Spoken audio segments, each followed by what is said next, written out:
Esta para que conferência será gravada agora. nós estávamos dando um tempinho para que um número maior de pessoas que ainda a gente estava vendo que estavam entrando. E então agora iniciamos a nossa sessão, mais um evento do IBEF Mulher, aonde a gente tem aqui o Fernando Alves, sócio-presidente da PwC, e a Magali Leite, CFO da Beneficência Portuguesa. Eu sou a Maria José Demula Cury, sócia da PwC, estou líder do IBEF Mulher, participo da diretoria executiva do IBEF, lembrando que temos muitos eventos que foram remodelados e estão sendo realizados de forma virtual, né, nessa nossa nova realidade, e vou aproveitar para dar aqui uma lembrança de que o IBEF Mulher tem feito uma série de entrevistas com profissionais de diferentes setores, né, da economia, e todas essas entrevistas estão gravadas e disponíveis para que vocês possam acompanhar quais têm sido os impactos e as alternativas, né, e as ações de cada um desses executivos. E aí, para não tomar o tempo de vocês, porque sem dúvida vai ser um período aí, uma hora de um ótimo bate-papo. Nós temos aqui o Fernando Alves, sócio-presidente da PwC, que também tem uma forte participação nos fóruns internacionais da firma, entre eles o Conselho Global Estratégico. A Magali, que além de ser conselheira do IBEF, é conselheira em Furnas e CFO da Beneficência Portuguesa. E eu começo aqui essa introdução agradecendo o Fernando e a Magali pelo interesse, pela disponibilidade de tempo aqui de trazer assuntos que são extremamente importantes para o nosso grupo de associados. Agradecer também as empresas mantenedoras do IBEF e os participantes. Então, deixo agora com a Magali e o Fernando a nossa próxima hora. Muito obrigada.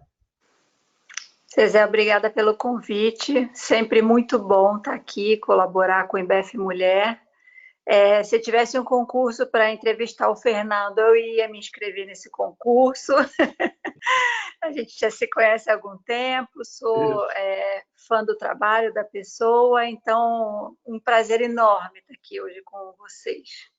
Então, só para a gente começar aquecendo, a gente vai passar aí pela pergunta do momento, Fernando. Quais são as perspectivas de retomada? Como é que você está vendo o futuro? Então, você tem aí um tempinho para dar uma explorada nesse tema, e aí depois a gente tenta as perguntas na sequência. Seja bem-vindo. Obrigado, Magali, obrigado, Zezé. É sempre um prazer estar no IBEF. Nós temos uma longa história de relacionamento com o IBEF, aprendemos bastante, e acho que é uma instituição extremamente ativa, e eu acho que vocês estão sempre no topo da lista de instituições ativas e que permeiam todas as esferas da sociedade. Quando eu olho essa circunstância de pandemia e o que ela está trazendo para o mundo, eu acho que ela, fundamentalmente, vai acelerar algumas coisas que já estavam ocorrendo, ou seja, ela não traz necessariamente grandes novidades, mas ela acelera tendências que já estavam aí no nosso dia a dia. Acho que a primeira coisa que é singular nessa crise talvez seja o fato de ela ser uma crise sincronizada. Ela acontece praticamente no mundo inteiro e ela afeta simultaneamente o lado da demanda da economia e o lado da oferta. E isso cria um contexto de crise que é bastante diferente de crises anteriores. E o que essa crise, ela, no meu modo de ver, vai provocar no que se refere a tendências mais macro? Eu acho que ela vai acirrar uma tendência que já vinha se manifestando no mundo, mas que vai ser agora mais evidente ainda, que é a assimetria. As diferenças entre você vai ter uma consolidação de empresas, maior formação de oligopólio, desaparecimento de empresas, Algumas empresas vão ser simplesmente incorporadas pelas mais fortes, um forte impacto na pequena e média empresa, então esse agregado da pequena e média empresa e a sua participação na economia tende a ficar menor, então você vai ter um crescimento da assimetria que também vai alcançar os perfis de classe social, classe econômica, por exemplo. A riqueza vai ficar mais concentrada, a classe média sofrerá, os postos de trabalho que hoje são ocupados pela classe média média, classe média baixa, vão ser impactados, então o crescimento da assimetria vai estar ampliado. Uma outra dimensão que eu acho que da crise, que vai advir da crise, é o tema da disrupção. Nós já vimos enfrentando a disrupção tecnológica e essa disrupção se acentua agora pela própria virtualização das relações trazidas pela pandemia. E uma outra coisa de que vai ser impactada no plano da disrupção pela crise é o crescimento da consciência ambiental. Nós estamos vendo uma crise de saúde e parar o mundo. Só que, ao nós termos a crise de saúde parar o mundo, nós temos esperança de que a vacina, em algum momento, chegará. Imagine isso no plano de uma crise climática, onde você não tem capacidade de reversão. Então, acho que o mundo ficou mais consciente das possibilidades de crises que extrapolam todos os contextos de crises anteriores. E a outra coisa que essa crise traz é que os sistemas de risco, de previsão, eles simplesmente, a própria empresa, a própria sociedade, ou seja, os governos, eles descobriram que não estão preparados para lidar com as chamadas crises exponenciais. São aquelas que acontecem no contexto de grandes eventos. E o mundo inteiro entrou em falência, inclusive as economias mais poderosas do mundo, as economias mais desenvolvidas. Então, esses três elementos, tecnologia, clima e eventos significativos ou exponenciais, são novidades que a crise trouxe no sentido da ampliação da disrupção. Uma outra coisa que eu acho que vai vir é uma diminuição da mobilidade. Nós estávamos num mundo onde a mobilidade era uma frequência. Eu viajava para tudo quanto é lugar, passava 2, 3 dias e voltava. Isso vai ser impactado pela pandemia, já está, mas vai ser impactado também na pós-pandemia, porque as pessoas vão viajar menos, haverá menos mobilidade. Eu acho que uma outra dimensão é que haverá menos migração, até porque o mundo vai ficar mais polar. E uma coisa curiosa é que o crescimento da população de pessoas mais velhas, ele vai aumentando, a despeito da pandemia, ele vai aumentar. Vai trazer pressões sobre sistemas previdenciários, sistemas de saúde, etc. A polarização é uma realidade, o mundo vai ficar cada vez mais polar. Você vê isso hoje nos países, você vê nos sistemas políticos, Estados Unidos está polarizado, Brasil está polarizado, França está polarizado, Alemanha. Então, você vê um crescimento grande na polarização, não só dentro dos países, mas nas suas relações externas, questionamento das instituições multilaterais como a ONU, Fundo Monetário Internacional, Organização Mundial de Saúde, para que serve, para que não serve. O nacionalismo vai se exacerbar um pouco, né? Eu vou querer produzir tudo localmente, não quero depender de cadeias de suprimento globais. Essas questões todas vão estar aí um pouco na ordem do dia. E acho que a erosão da confiança, né? Ela vai se ampliar. Eu não confio mais em governos, eu não confio mais no cliente, eu não confio mais no fornecedor, eu não confio mais nos partidos políticos, eu não confio mais no CEO. Haverá uma erosão da confiança, e tudo isso vai acontecer meio que simultaneamente no contexto de uma grande recessão econômica. Eu tenho esperança que o ser humano ele supera tudo, ele vai superar também essa circunstância de crise sincronizada, mas vamos viver pelo menos um ano sofrendo um pouco para superar, principalmente num país como o Brasil, que não estava tão em bons termos antes da pandemia, né, quanto outros. Então, eu diria que essas são as dimensões mais macro que eu vejo quando você pensa em retomada. No caso específico do Brasil, eu acho que a gente vai viver 6 meses de recessão e eu creio que os próximos 6 meses, ou seja, os primeiros 6 meses do ano, o calendário de 20, também vão estar ainda relativamente recessivos. Alguns acham que não, mas eu acho que sim. E a curva para o Brasil ela não vai ser uma curva em V, né? Quer dizer, você desce e sobe rápido. Ela provavelmente vai ser uma curva mais em U, onde você desce, passa um tempo e volta. O que vai ser trágico, mas essa é a leitura que eu tenho. É mais um ciclo de grandes desafios para o brasileiro, né? Quando o pessoal fala, olha, a gente, né, a última crise foi em 2008, foi nada, teve 2014, 15 ali com a questão da Lava Jato, a gente Exatamente. não tem ciclos tão longos sem crise, né? Mas Exatamente. você definiu, resumiu muito bem aí os desafios que a gente tem daqui para frente. Mas agora mudando um pouquinho de assunto, eu lembro que há uns anos atrás eu vi você conversando aí no IBF, deu uma palestra, e você estava apresentando uma pesquisa da PwC sobre vieses inconscientes, né? E como a gente está aqui num evento do IBF Mulher, acho que vale a pena a gente voltar ao tema, né? E ver o que de lá para cá você acha que mudou, né? Teve progresso? E já no mesmo sentido, no mesmo assunto, né? O que você acha que falta para que as mulheres avancem mais, né?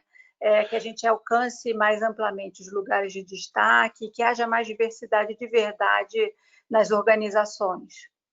Olha, eu acho que houve progresso. Eu acho que é rara a organização hoje que não está trabalhando alguma dimensão de diversidade. No caso da PwC, a gente começou com o gênero e hoje nós atuamos na dimensão de pessoas com deficiência, LGBT, gerações, raça. Então, essa perspectiva da diversidade nas empresas, ela veio para ficar. No caso do gênero, você está falando de metade da humanidade. Então, é por si só uma dimensão expressiva, né? E é um absurdo que você não veja isso em todos os quadrantes da sociedade. No nosso caso, a gente está fazendo um esforço grande para ampliar o trabalho e a relevância da mulher. Nós já temos 51% do nosso quadro formado de mulheres, 44% do nosso quadro de gerentes, que é uma posição, e estamos tentando dobrar o número de sócias mulheres sem prejuízo da meritocracia.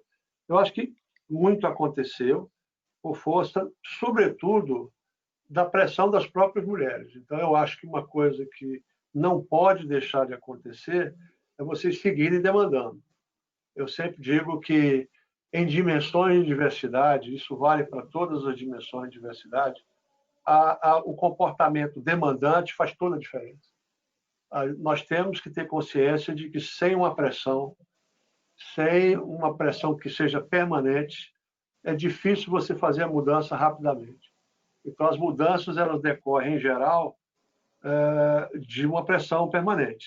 E eu acho que as mulheres já estão fazendo isso, mas devem continuar a fazer. Eu acho que quanto mais pressão, melhor.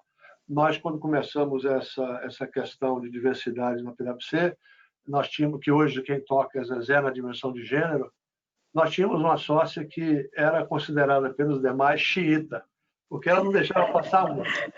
Eu me lembro de uma ocasião em que uma das nossas sócias ficou grávida e, depois que teve neném, voltou para a PwC com 2 meses, porque não aguentava mais ficar em casa, tinha uma babá excelente, aquela coisa toda. E essa nossa sócia, a Ana, ela veio a mim e falou, você tem que falar com fulana para ir para casa, porque mesmo que ela queira, a mera presença dela aqui com 2 meses sugere que essa história de 6 meses não é bem verdade. E aí eu fui forçado a chamar ela e convencê-la a voltar para casa. Mas isso deu certo. Então, eu acho que a sociedade ela tem que continuar pressionando, e o homem ele acaba sendo resultante da pressão e ele assume um papel de também pressionar. A nossa PwC, a gente pressiona. Nós estamos fortemente engajados no movimento He for She das Nações Unidas, onde a gente... e todo mundo que... Eu tenho filha, então eu tenho um casal, então eu quero deixar para minha filha um mundo mais igual do que o mundo que a mãe dela viveu. Então, eu acho que as mulheres pressionando, elas acabam, por derivação, engajando os homens. E aí eu acho que esse tema ele veio para ficar, mas eu diria o seguinte, nós temos que continuar pressionando. Não vai acontecer as mudanças que precisam acontecer sem uma forte demanda.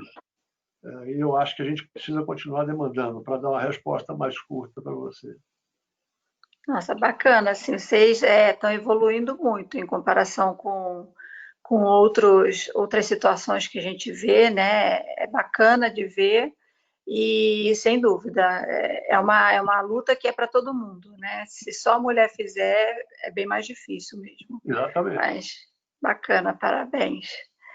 Eu vi que saiu na mídia há pouco tempo que você vai entrar aí num processo de Transição. mudança na tua posição, né, de Isso. transição.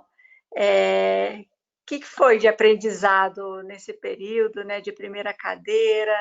É solitário mesmo, como todo mundo fala? O que você pode contar para a gente desses anos todos na presidência da PwC? Olha, nós temos uma regra que define o número máximo de anos que alguém pode ficar na presidência. Eu atingi o número máximo de anos. Eu não estava interessado em papéis internacionais, muito menos agora com a pandemia. A minha opção foi viabilizar a transição e o meu sucessor será uma pessoa que já trabalha comigo há muito tempo, é membro da minha equipe executiva hoje, e aí está apto para viver outras experiências. Eu acho que também é hora de mudar e viver outras experiências. Na vida, tudo tem um tempo. Eu acho que o grande aprendizado que eu tive, ele foi, ele foi trazido pelas próprias pessoas, né? Quer dizer, eu trabalho numa organização de prestação de serviços. Então, uma das coisas que eu mais aprendi é que você resolve a solidão da posição quando você engaja as pessoas, quando você ouve as pessoas, quando você tenta trabalhar permanentemente por equipe, né? Então, eu aprendi que as melhores soluções elas sempre advêm do trabalho em grupo. Então, eu acho que eu sempre me socorri das pessoas, em alguns momentos até me socorri de sócios já aposentados, de outra geração. Eu acho que o primeiro grande aprendizado é você se abrir para trabalhar em grupo. A outra coisa que eu acho que decorre é que o conceito de liderar ele não pode ser confundido com agradar. Liderar não é agradar e tampouco enganar. Liderar é você levar as pessoas não para onde elas querem ir, para onde elas precisam ir. Então, um certo grau de persistência, um certo exercício de influência é fundamental, porque a gente, em geral, numa estrutura como a nossa, onde que é uma sociedade, não há uma estrutura de comando e controle. Quer dizer, tudo acontece por força da influência, por força da sua capacidade de convencer os seus pares a trilhar um determinado caminho. O que implica que você desenvolva permanentemente um senso de antivisão. Então, eu fiquei durante muito tempo e eu sempre tento olhar o mais possível para frente, porque eu entendo que a minha obrigação é ver o que está acontecendo na frente para que a gente possa se preparar para enfrentar o que vem. Então, esse conceito de olhar o mundo a partir das mega tendências, olhar os efeitos que elas estão trazendo, de alguma maneira, isso me trouxe muita riqueza, porque você antecipa tendências que, né, por exemplo, a gente identificou desde muito que haveria uma disrupção tecnológica. Era uma questão de tempo. Então, o que nós fizemos? Nós começamos a investir nisso. Como nós não somos produtores de tecnologia, nós nos voluntariamos para ser o piloto da PwC no mundo, e com isso nós absorvemos a tecnologia através dos projetos pilotos na primeira onda.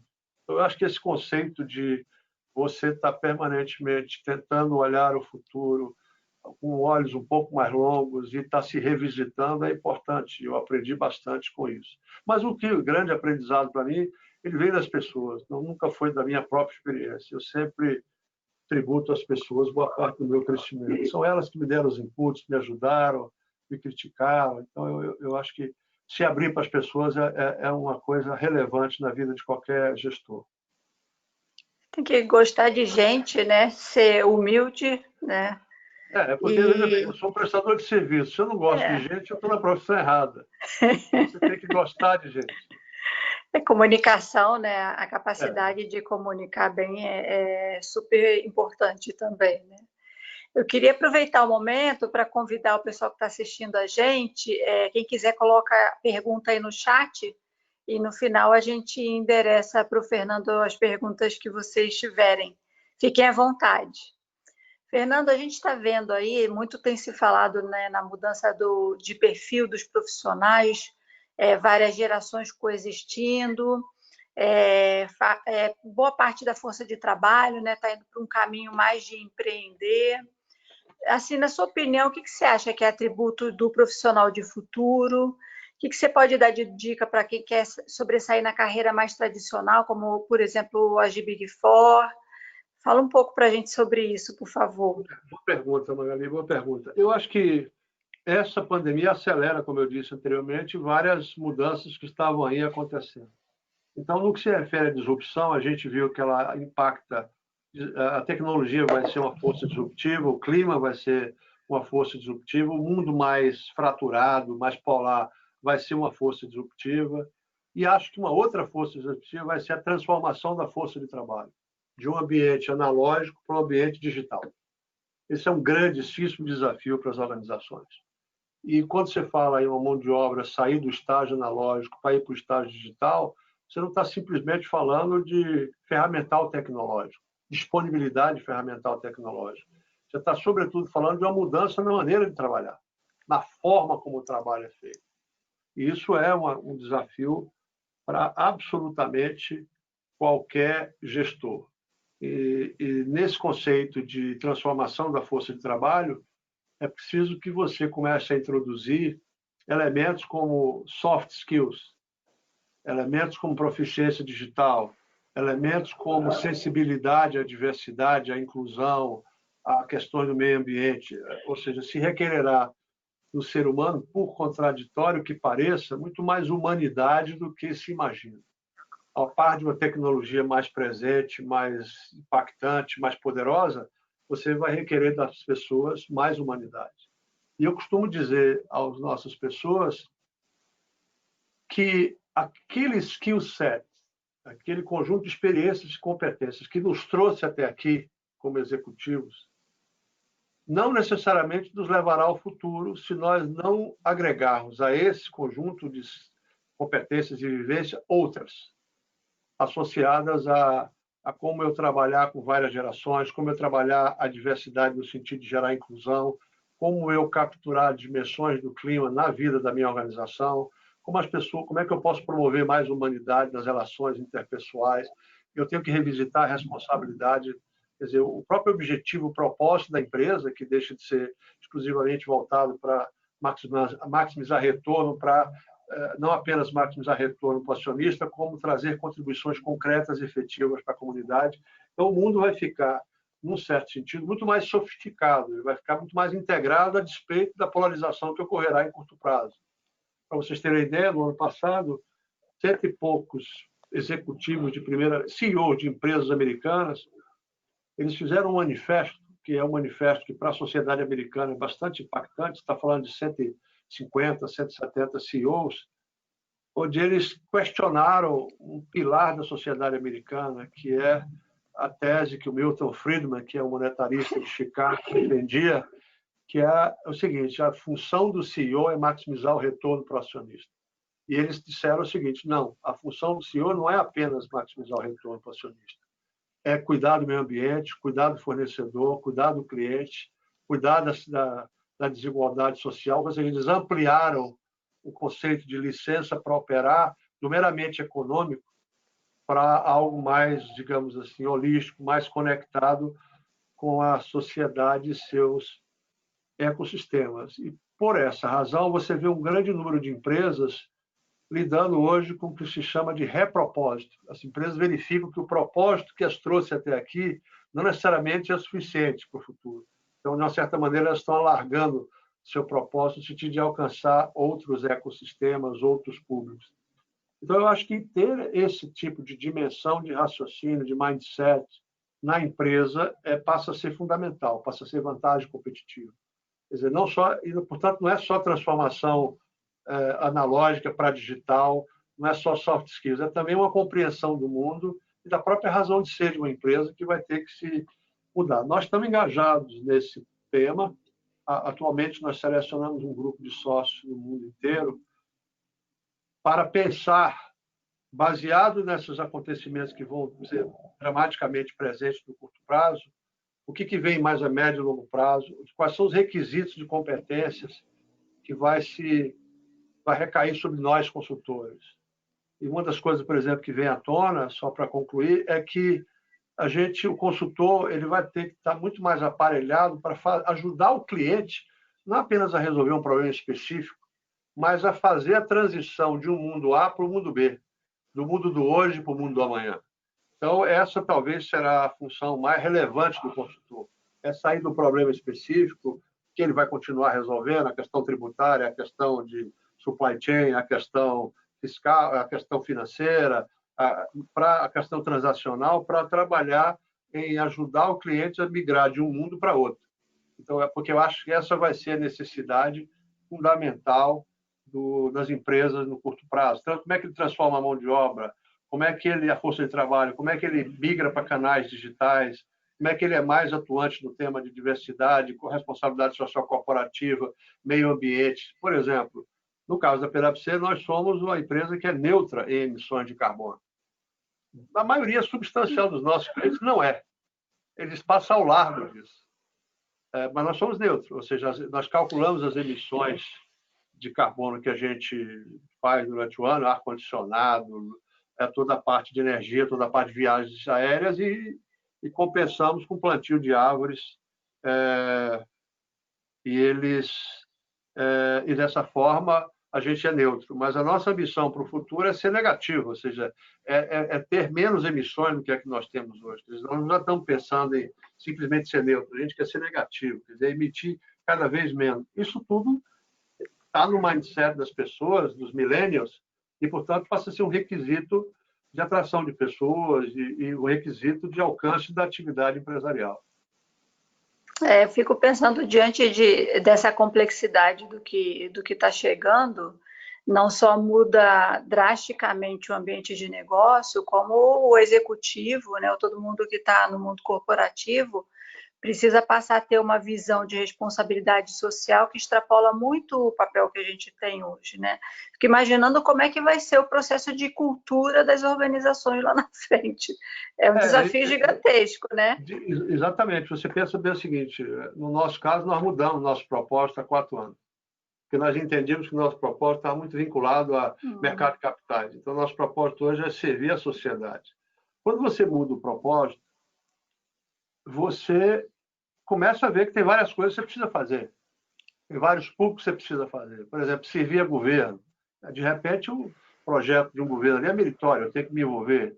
Eu começar a ter, por exemplo, uma linha de serviços voltadas para o que se chama de Environmental, Social and Governance, que é uma coisa que passou a ser uma necessidade importante para as empresas. Então, a gente também vai mudando o portfólio. Então, eu acho que as empresas elas vão entrar agora numa fase de repropósito. Aquelas que não entraram vão entrar. E com repropósito, tudo muda. Os requisitos de performance, o portfólio, os requisitos de formação. É por isso que eu acho que a gente vive a circunstância da crise e depois vai viver uma grande onda de transformação, que a crise vai acentuar a necessidade da gente pensar mais holisticamente. E não vai ser só essa transformação que vem pela frente. Então, provavelmente, a gente vai ter várias carreiras, né? Numa mesma vida profissional, né? Com certeza. A gente fez uma pesquisa há cerca de 1 ano que buscava definir quais são as profissões do hoje que estariam remanescendo em 2030. E nós verificamos que aproximadamente 30% das chamadas profissões clássicas do hoje elas vão desaparecer nos próximos anos. Ou vão ser profundamente impactadas pela tecnologia. Então, aí você fala, bom, mas isso é um grande problema. Não necessariamente. Que a máquina ela substitui o homem no que se refere a processar dados, mas ela não substitui o homem no sentido do julgamento, da tomada de decisão. Então, nós vamos sair, provavelmente, de requisitos de performance que vão ser mais focados até naquilo que implica no exercício de julgamento do que propriamente em análise de dados. Eu acho que tudo isso vai mudar. Por exemplo, nós identificamos que tem eu sou de uma família de médicos e um sujeito importantíssimo para um radiologista é o enfermeiro que tira a radiografia e faz a leitura da primeira imagem para ver se ela deve subir para o médico analisar ou não. Esse cara é considerado crítico para um radiologista. Se ele perder esse cara, ele perdeu uma parcela importante. Ora, isso no futuro vai ser feito por um software de inteligência artificial. Esse sujeito vai desaparecer. Mas, por outro lado, aparecerá para ele outras profissões. Então, é por isso que eu digo que a transformação da força de trabalho é um desafio para as organizações, porque você não vai encontrar também aqueles profissionais que você precisa. você vai ter que formar. No nosso caso, a gente decidiu investir na montagem de uma superestrutura de segurança cibernética e nós descobrimos que as pessoas que a gente queria não tinham. Então, nós entramos num processo de formação. Ou seja, porque não existe, não é simplesmente uma questão de escolha, é uma questão também de você atuar na formação. Então, enfim, eu acho que tudo isso vai estar no nosso dia a dia. Por isso que eu acho que um traço fundamental é você estar aberto para o novo. É um requisito para todos nós que já estamos no mercado de trabalho, é dizer, eu tenho que me abrir para o novo, eu tenho que ser menos resistente, eu tenho que ser mais, digamos assim... eu tenho uma expressão que me foi passada por um sócio, que foi meu coach, que ele diz o seguinte: a sua geração, se referindo a essa geração de muita mudança, tem que se acostumar, embora ele fosse um homem sênior, a estar confortável com aquilo que é naturalmente desconfortável, que é mudança constante, que é instabilidade. Então, eu acho que isso ficou na minha cabeça e eu acho que é uma coisa fantástica. Quer dizer, a gente tem que estar confortável com o mundo que está mudando rapidamente. E que é uma coisa desconfortável se você pensar com os olhos do passado, ou com a mente do passado. Mas agora, não. Então, eu acho que a gente está, num certo sentido, vivendo essa transição. Você está falando uma coisa super curiosa. Uma vez eu tive a oportunidade de fazer uma reunião com o professor Falcone, e aí ele abriu para perguntas, e eu tive a oportunidade de perguntar para ele por que quando a gente começa uma coisa mais diferente numa organização, né, algo disruptivo, tem sempre uma turma que vai na frente, né, doida para aprender o que é novo, né, mas a maioria ou fica com o pé atrás ou diz que não vai dar certo, né.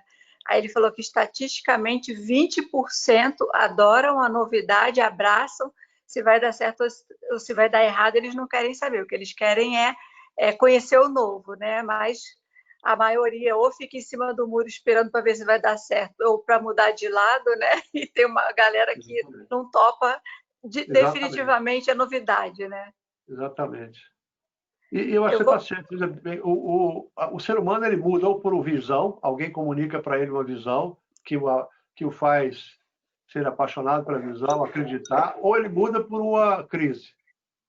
Então, a nossa leitura tem que ser de que não podemos mudar na crise. Pelo aparecimento a gente tem que mudar por visão. Então, você tem que estar sempre abrindo a cabeça das pessoas e orientando-as a desafiar permanentemente o status quo. Quer dizer, a gente da PwC chama isso de desafiar os limites do possível. Por que não pode ser diferente? Por que não pode? Por que não pode ter uma mulher líder de um país? Por que não pode? E essa pergunta, por que não, ela é, em geral, impulsionadora da mudança. Ótimo. Eu vou quebrar um protocolo aqui rapidinho, eu vou fazer as perguntas do pessoal que está assistindo a gente antes, porque minhas últimas perguntas são um pouco mais pessoais, então eu vou mudar a ordem. A gente tem uma pergunta aqui do João Márcio. Primeiro, ele está te dando os parabéns, brilhantes colocações, mas ele quer saber em professional services hoje, o mercado mais comoditizado, como se diferenciar? Essa é uma boa pergunta, porque a gente busca se diferenciar por um outro conceito de agregação de valor. E na hora que o cliente perceber que você não está ali simplesmente para responder uma questão tributária qualquer, mas ajudá-lo a trabalhar, por exemplo, o conceito de inteligência fiscal. Na hora que o cliente perceber que você não está ali para discutir em que local ele monta a fábrica, mas entender a lógica da distribuição de cadeia de suprimento. Eu acho que quando você traz ao cliente uma visão mais holística, em geral, você enobrece o serviço. Portanto, eu acho que os serviços profissionais ele tem que sair daquela coisa excessivamente focada para uma coisa mais abrangente, sem perder a lógica de que o cliente te chama para responder uma pergunta qualquer, mas você tem que agregar essa pergunta a uma visão mais ampla. É como você ir ao médico, dizer que você está com dor de cabeça, e o cara simplesmente te dá um remédio, diz assim, mas espera aí, você tem dor de cabeça, você faz exercício, como é que você se alimenta? Quanto mais ele pergunta, mais rica fica a consulta. É por isso que eu acho que o portfólio de serviço e a competência das pessoas está mais em ajudar o cliente a sair de um lugar para outro, do que simplesmente resolver uma questão técnica dele. Essa é a estratégia de diferenciação competitiva que nós estamos usando na PwC. É eu trazer um portfólio de soluções o mais abrangente possível, sem perder a dimensão que eu tenho que responder uma pergunta específica do cliente. Eu acho que agregado, né? Tem uma pergunta da Fernanda Guimarães. Ela está agradecendo por você compartilhar a sua experiência e ela tem uma dúvida como gestora de equipe. Como apoiamos o desenvolvimento dos times para esse futuro que requer soft skills diferenciados, conhecimento digital, entre os outros pontos que você mencionou? Olha, essa é uma tarefa complexa se você não tiver o top management, né, convencido da necessidade disso. Então, eu acho que o apelo que você teria, vocês têm que, talvez, se vocês estão enxergando essa necessidade como eu enxergo, o que você tem que fazer é convencer os demais acerca dessa inoxidabilidade da transformação da força de trabalho. E um argumento que eu sempre usei para convencer pessoas foi, olha, ou a gente muda por visão, e aí a gente muda por antecipação, ou a gente vai mudar na raça.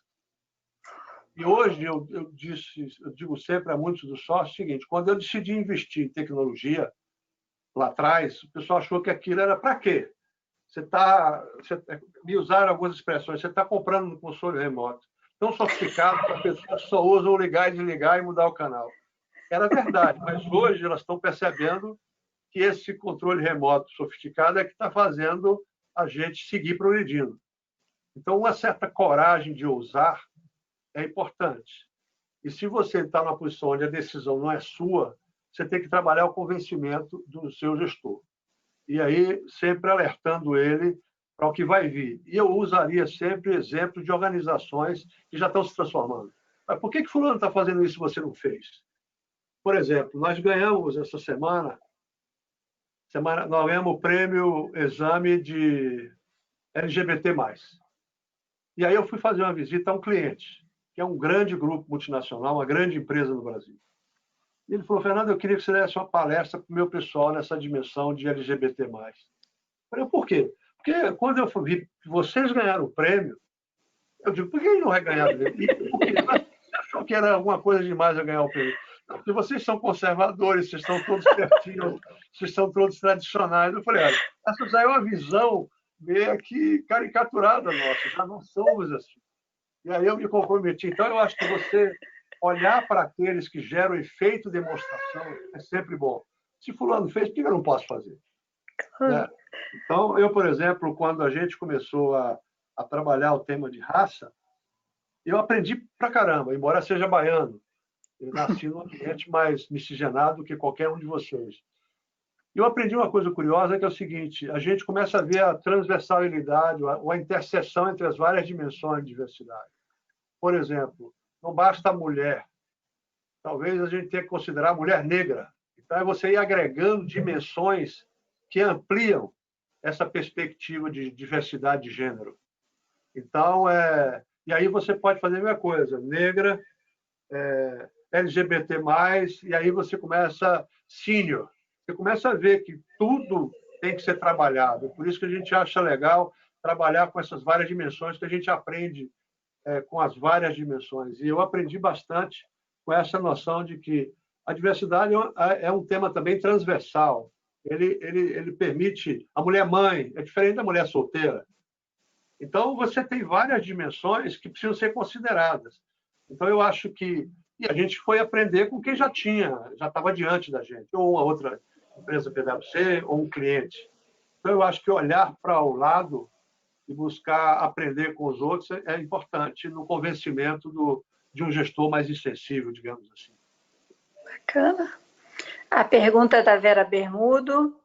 Ela está falando que os conselhos de administração e o executivo vão precisar revisitar a matriz de risco das organizações com maior abrangência e profundidade. Quais os novos elementos que precisarão estar no radar das organizações para que se possa buscar antecipar e gerenciar o desconhecido? Olha, eu acho que é uma excelente pergunta. A primeira coisa que eu acho que é importante, eu fui vice-presidente do Conselho de Administração do IBGC 2 vezes. Na primeira, eu era um dos vice-presidentes e uma outra... E tinha uma mulher, a Maria Helena Santana era uma vice-presidente, eu era outra.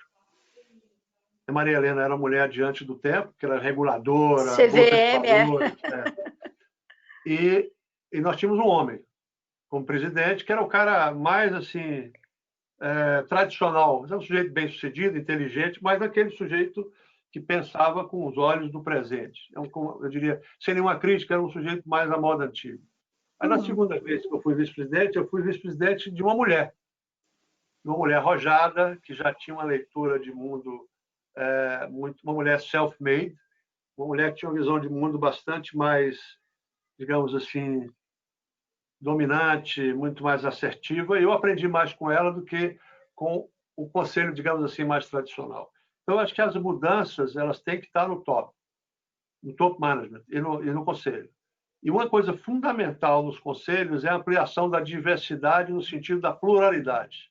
Quanto mais plural for o seu conselho, mais rico ele vai aportar de insights para as pessoas. E pluralidade se define por idade, por gênero, por raça, por uma série de coisas. Então, eu acho que os conselhos que não acordarem para a pluralidade não vão ser tão efetivos quanto os conselhos que acordarem para a pluralidade. Porque eu acho que tudo isso que a gente está vendo, transformação da força de trabalho, o conceito de meio ambiente, responsabilidade social, governança no sentido mais independente, tudo isso depende de uma visão diversa, de uma visão plural, de uma visão de integração. Então, eu acho fundamental que o primeiro passo seja no sentido de ampliar a diversidade, porque com ela você começa a ter questionamento, etc. Sair do mundo mais tradicional, mais analógico, para um mundo mais multifacetado. E, para mim, isso só vem se você tiver pessoas de origens, de perspectivas completamente diferentes. A pergunta do Paulo Vaz, ele quer saber quais são as oportunidades de crescimento da economia que hoje não estamos explorando. Eu acho que o Brasil é um país de extraordinárias possibilidades. Lamentavelmente, tudo aquilo que o nosso país não nos dá é por culpa de nós mesmos. Se vocês, até 1980, da década de 40 até 80, o Brasil foi o país que mais cresceu no mundo e, a partir daí, a gente começou a fazer tudo errado e nós estamos na situação que estamos hoje. Então, eu acho que o Brasil é um país que ainda oferece, se nós acordarmos, grandes oportunidades em áreas variadas. Essa área, por exemplo, de infraestrutura digital, o país não dispõe de infraestrutura digital, ele não apenas não dispõe de infraestrutura física, como também não dispõe de infraestrutura digital. Eu acho que o tema da educação é um tema absolutamente inacabado. Nós não podemos seguir com essa educação precária que temos. A dimensão de produtividade ela impacta severamente o desenvolvimento do Brasil, e o governo tem um papel central nisso. Eu sempre uso o exemplo da Coreia, que estava destruída em 1953, e o governo decidiu investir fortemente em educação, e a Coreia hoje fabrica celular, avião, navio, e vive em permanente tensão com a Coreia do Norte. Então, isso é um grande exemplo. Eu acho que o tema da educação, o tema da produtividade, o tema da infraestrutura, de uma maneira geral, são áreas de progresso. Tanto isso é verdade que os fundos de investimento internacionais, fundos de pensão, fundos de private equity, fundos de investimento soberano, eles estão olhando essas áreas com bastante interesse no Brasil. Nós temos contatos com alguns deles, toda essa área de oil and gas, no sentido de olhar oil and gas, mas dentro da perspectiva de energia. Energia de várias fontes, utilizando várias matrizes energéticas. O tema da infraestrutura, o tema da educação, da consolidação do sistema de saúde, tudo isso está atraindo eles. Então, eu acho que isso, de alguma maneira, eu estaria olhando como áreas de progresso e, portanto, estaria me aproximando. Nós, por exemplo, estamos nos aproximando do segmento de saúde. Estamos trabalhando com o Einstein, trabalhando com o Fleury, trabalhando com a Beneficência Portuguesa, trabalhando com... porque nós entendemos que o segmento de saúde vai se consolidar, vai se profissionalizar. Nós temos muitos hospitais no Brasil, vai haver uma consolidação. A mesma coisa acontece com a educação, ela vai ficar mais compartimentada. Então, e já tem grandes centros de excelência no Brasil, infelizmente privados. Então, eu acho que tudo isso são áreas de grande oportunidade no Brasil. E a pequena e média empresa, que é vital. Ela é a força. O brasileiro é, por natureza, empreendedor, corajoso. Então, eu acho que tem muita efervescência vindo aí no plano da pequena e média empresa, incluindo as startups. Nossa, bacana. Muita dica boa aí, né? De coisa para explorar que tem potencial. Eu vou fazer a última pergunta da audiência para a gente ir caminhando aqui para o final. A pergunta é do Sérgio Volk. Ele quer saber o que a gente pode acrescentar para o futuro, além de flexibilidade, resiliência e produtividade. Eu acho que essa leitura do mundo mais conectado, por incrível que pareça. Não dá para imaginar que a gente não tenha que ter responsabilidade com o meio ambiente. Uhum. Eu uso o exemplo do meu pai. Meu pai é um médico. Salvador tem uma pequena fazenda no interior da Bahia. E meu pai ele já tem essa pequena fazenda há muito tempo. Então ele diz permanentemente o seguinte: o microclima da minha fazenda está mudando. Antigamente ele sabia quando chovia, aí em março chove 15 dias, hoje está tudo maluco. Então há aí uma realidade absolutamente presente do que significa a deterioração do clima, que está produzindo danos importantes. E se nós somos um país que quer ser o campeão do agronegócio, nós temos que olhar isso com mais cuidado do que a gente está olhando hoje. Então, eu acho que isso são questões que, para mim, elas vão vir o tema da responsabilidade social da empresa, a empresa se comunicar melhor, ampliar o seu espectro de comunicação, o que eu estou fazendo em diversidade, o que eu estou fazendo em prol do meio ambiente, o que eu estou fazendo para beneficiar a comunidade, etc, etc. A empresa vai ser demandada por isso, o conceito de licença para operar da empresa vai ficar mais amplo, eu acho que a gente vai ter que olhar isso. É o tema que eu chamo de ambiente, responsabilidade social, e o tema da governança, trazer pessoas independentes, trazer uma leitura mais plural, isso vai ser absolutamente demandante. Você já vê hoje que os conselhos, em alguns casos, de investidores importantes, Goldman Sachs, etc., eles querem a presença da mulher, eles querem as pessoas que eu chamaria de aquelas que são capazes de pensar fora da caixa, sem prejuízo daqueles que estão lá, 3, 4, sei lá, você tem um conselho de 7, 4 vêm de fora, os 3 são da casa. Você criar essa efervescência. Então, eu acho que essa capacidade de ver o mundo mais amplamente vai ser cada vez mais requerida. A indústria de consumo... Você vai a um médico hoje, você subespecializou demais a medicina. Eu digo isso porque eu sou irmão, cunhado, filho de médico. Então, eu era para ser médico. Aí não, a minha sorte foi que um irmão meu se vocacionou e eu pude escapar, porque eu sou covarde para ser médico. Então, o ponto é o seguinte: você vai ao médico hoje, a subespecialização prejudicou bastante a eficiência da medicina. Então, os médicos que estão hoje olhando o futuro, olhando o paciente na perspectiva mais ampla, são os médicos que estão se dando muito bem. São os médicos do futuro. E, ao mesmo tempo, os médicos que estão usando a tecnologia para aumentar a sua capacidade de curar. Então, eu, por exemplo, eu fiz uma vez um curso no Singularity, e o sujeito que fundou o Singularity, é o Peter Diamandis, ele tem um investimento grande em clínicas oftalmológicas dos Estados Unidos, que ele é um sujeito que está sempre investindo em coisas diferentes. E aí ele disse: poxa, olha, eu tenho uma clínica na Califórnia que é um centro oftalmológico. Vocês não imaginam que tem pacientes que chegam lá para operar de catarata e falam: eu não quero ser operado por um humano, eu quero ser operado por uma máquina porque é precisa. Então, isso mostra agora, ao mesmo tempo, o cara quer o cuidado que só o médico pode dar a ele, o carinho, etc. Então, acho que o médico que olhar essas duas coisas, por exemplo, ele está fazendo diferença. Então, é um olhar mais global, mais holístico, digamos assim, mais abrangente. Você está falando que o médico do futuro tem características de médico de família do passado, né? Exatamente. Da mesma maneira que uma empresa como a nossa não pode ser excessivamente técnica. Ela tem que ajudar o sujeito a sair de um lugar para outro, e não simplesmente a responder a pergunta complexa técnica dele. E essa é uma grande mudança no perfil do consultor. Agregar valor, né? Eu vou caminhar aqui para as minhas duas últimas perguntas. A gente está falando muito durante essa pandemia, está repensando muita coisa, né? Então, a gente tem comentado muito sobre necessidade de ter um estilo de vida mais tranquilo, mais dedicado ao social. Você acredita que isso é uma tendência? Você aplica isso na tua vida pessoal, Fernando? Qual a melhor receita de equilíbrio, na tua opinião? Olha, eu acho que excelente pergunta, Magali. Quando eu fui falar para o nosso pessoal outro dia, para os gerentes nossos, sobre a crise, né, um pouco tentando inocular neles a confiança no futuro e tal. E eu disse para eles o seguinte: olha, uma coisa que a crise vai trazer, a despeito do sofrimento de curto prazo, é um aumento da nossa humanidade. Por exemplo, no Brasil, está se tendo uma consciência da vergonha que é nós termos a desigualdade social que temos.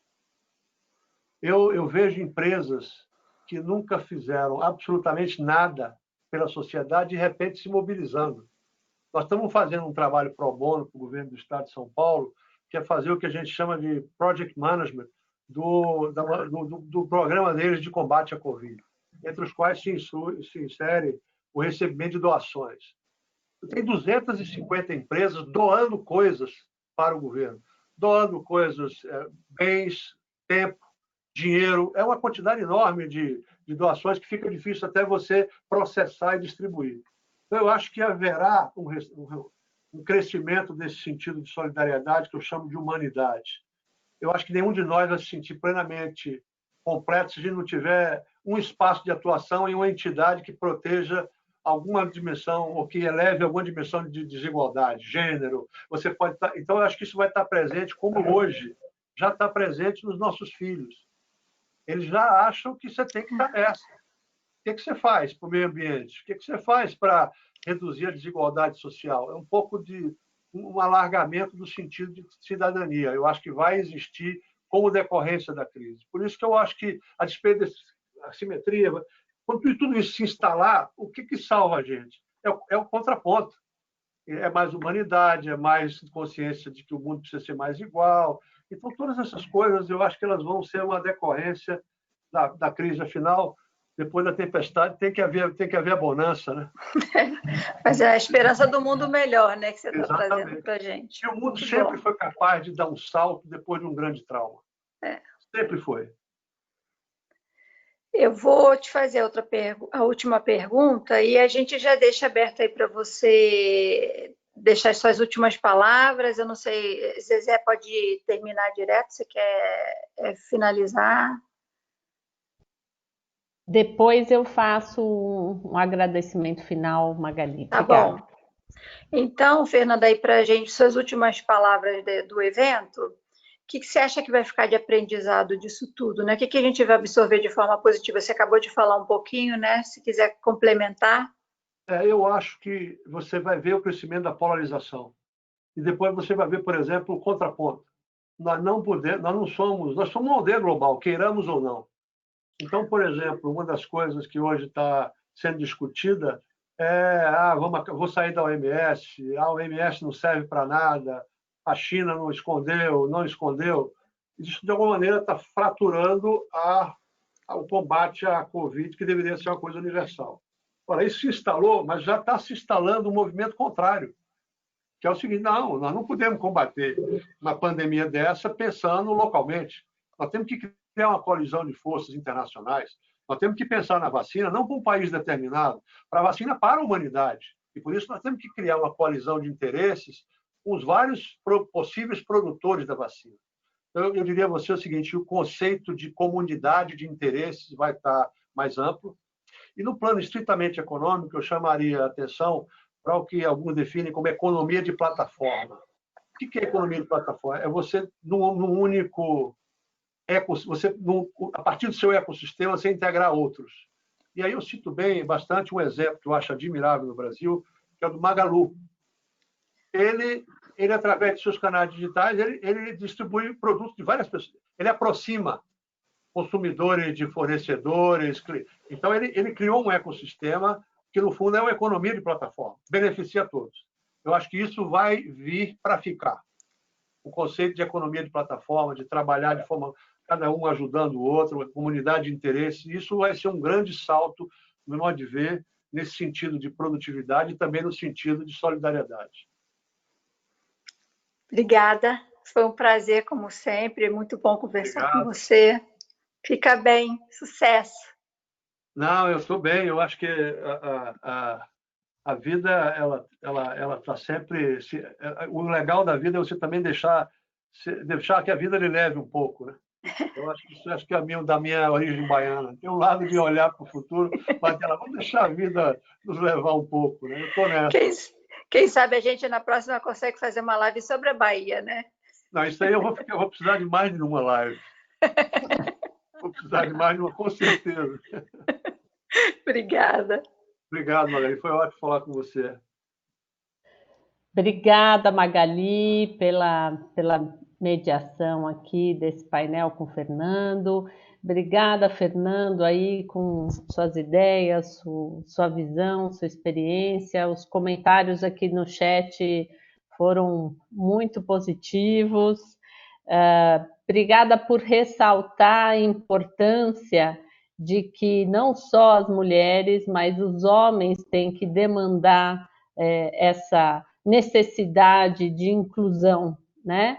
No caso de gênero, a gente está falando, mas de todas as diversidades, como você trouxe aqui o exemplo, né, da diversidade de raça, etnia, geração, LGBT+, e tantas outras diversidades, e caminhando cada vez mais para um mundo que somos uma aldeia global, né? Faz sentido que todos participem, não fiquem à margem, né? Que façam realmente parte dessa economia. Então, queria agradecer aí os participantes, a nossa equipe aí do IBEF que nos deu suporte por essa 1 hora ótima aqui que nós tivemos. Muito obrigada. Foi ótimo estar com vocês. Parabéns pelo grupo, parabéns pelo trabalho que vocês fazem. E a gente precisa de gente como vocês para fazer a diferença acontecer, né?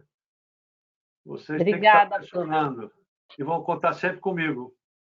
Pode deixar, né, Magali? A gente não tem esse problema. Um grande abraço para todos. Obrigada, gente. Obrigado. Tchau, obrigada. Tchau.